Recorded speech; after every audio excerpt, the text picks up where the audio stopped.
Happy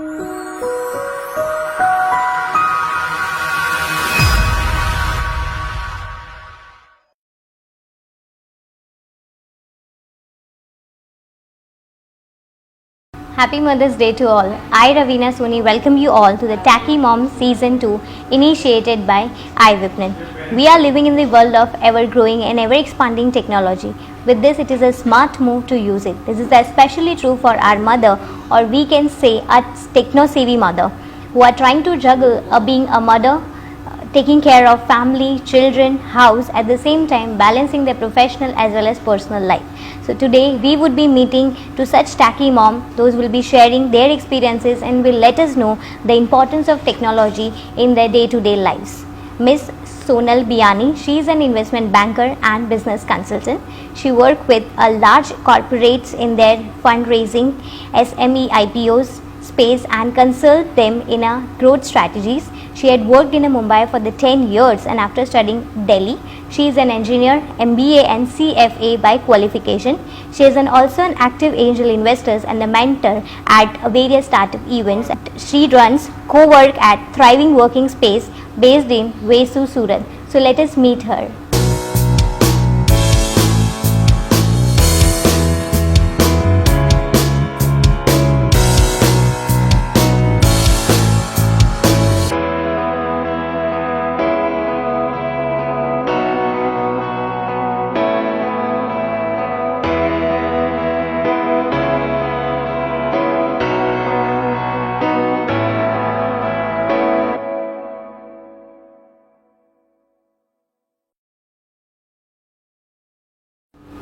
Hello ma'am, good evening. Good evening, hi. So ma'am, I just want to know that what is the first thing that comes in your mind when you think about technology as a mother? As a mother, it's mostly to do with the gadgets that have overtaken our lives. But what also comes to my mind is the lot of enabling that technology has given us as a parent, really. So it's a mixed feeling, but for now it's gravitating more towards negative because it's kind of overwhelming with all these gadgets and technology around for a kid to really grow up. Yes, but we cannot stick to only mobile phone as a technology. Do we have like ovens, like washing machine, be it your television, everything would be included in the technology. So what about? Yeah, so that's what I said. So when I said gadgets, I actually meant everything. So for example, if my kid has to play these days, instead of playing a basketball, he would rather say that can I play on a computer? Right. Or if we have to go out for a picnic, so he would say, can I see what a Peppa Pig is doing for a picnic? Right. And if we are even cleaning some stuff together, he would say that can we put it in a washing machine? Right. So basically the kids are trying to find an easy way out, Shortcuts. and it's also probably because we are also trying to find an easy way out. It's just that the bonding that comes with doing all these things together has somehow taken a back seat, which kind of worries me. Okay. So what kind of challenge you might face like as a working mother? In fact, as a working mother, I think it's more of a boon, really, not really a challenge. It helps me, so I use a lot of IoT technology. It helps me monitor what my kid is doing at home, etc. Even when he goes to daycare, I can monitor what he's doing, what he's eating, etc. I get regular updates. Even when he's going to school, I get regular updates on my mobile as to what is the curriculum, what has he studied, what has he eaten. So instead of, so obviously I do make an effort to ask him, but if it comes to me easily, the information, it's also an information that comes and it just keeps me informed, and it's nice. So as far as balancing is concerned, like you need to balance your professional as well as your personal life as well. So how technology help you in that? So I have a different point of view here. So while I said how it helps me keep a tab on what my kid is doing, it is also a challenge, not from the kid's perspective, from the parent's perspective. So when we go home as a parent, we as parents are hooked on the mobile as well. Right. Which means that gadgets have overtaken our lives also, or technology has overtaken our lives also. The quality of parenting has definitely taken a dip. We always keep saying that kids are on mobile, but it's also vice versa. Yes, so the quality of parenting, the quality of bonding has definitely taken a back seat. So what are the reasons that you feel that internet is a blessing for you as a mother? It's a blessing, yes. It's a blessing because if I have to teach something to my son, then I can refer to internet as to how I can teach him. However, I also think that the human touch somewhere goes away. So if I have to make an effort of, like, recently I was trying to teach him subtraction. It was so difficult for me to explain it to him for a while, and then I got frustrated and I told him, चलो internet पे देखते हैं कि कैसे समझाएंगे. But that entire time when I was explaining it to him by my own methods, he was pretty amused as to what is happening. He understood from YouTube pretty quickly, but I think the charm just went away. So it's good and it's bad, and I think it just goes hand in hand. So how do you control the use of smartphones and the tablets? Oh, I am a warrior mother. I don't let my son watch TV and mobile for a total of half an hour a day. It's a little imposition that I've done on him, but if that controls it, then so be it. Right. So how do you make sure that your child do not hide anything from you, and how you watch out all these things? So Method for I think that's very different because the use of technology is so restricted in our household, especially from a child perspective. It just helps us be more approachable, which means that if I go home and keep my mobile on the side and I don't talk to people in office, it just helps my kid know that my mother is available.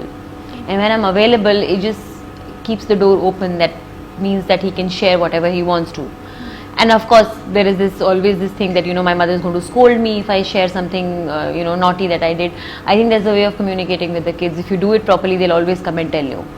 So I think it's a communication, open communication thing that you need to take care of. Sometimes it would be very much difficult to always monitor what your kids are doing.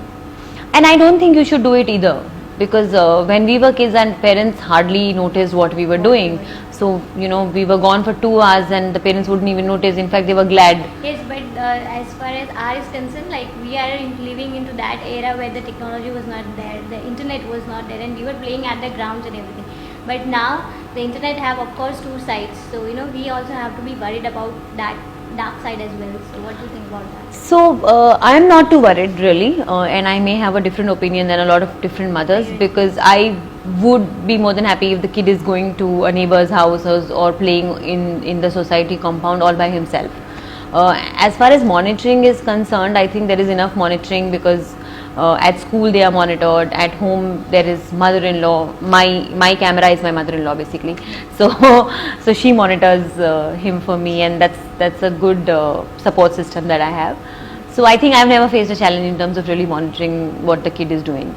And as long as I'm talking, and my kid is only 5 years old, so I've never faced a challenge as to the kid hiding something from me. Right. So how's your bond with your child? I think it's pretty strong.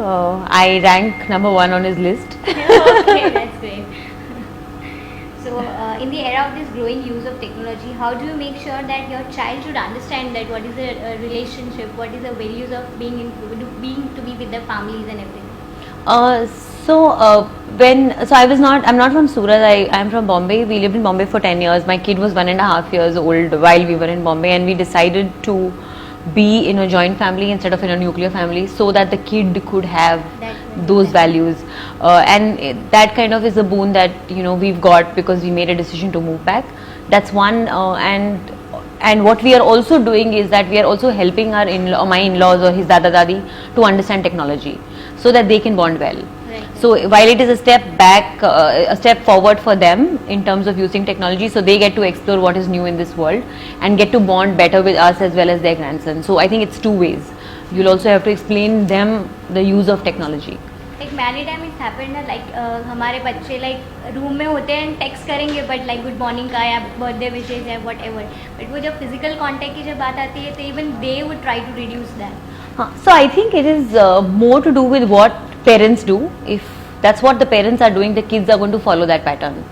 But as a parent, if you insist that the kid greets people nicely, etc., then eventually it probably becomes a part of your being, which is what we are trying to do. We are not imposing really anything on him in terms of like making new relationships or like talking to people, but basic greetings, basic courtesy needs to be in the face or on as a human touch.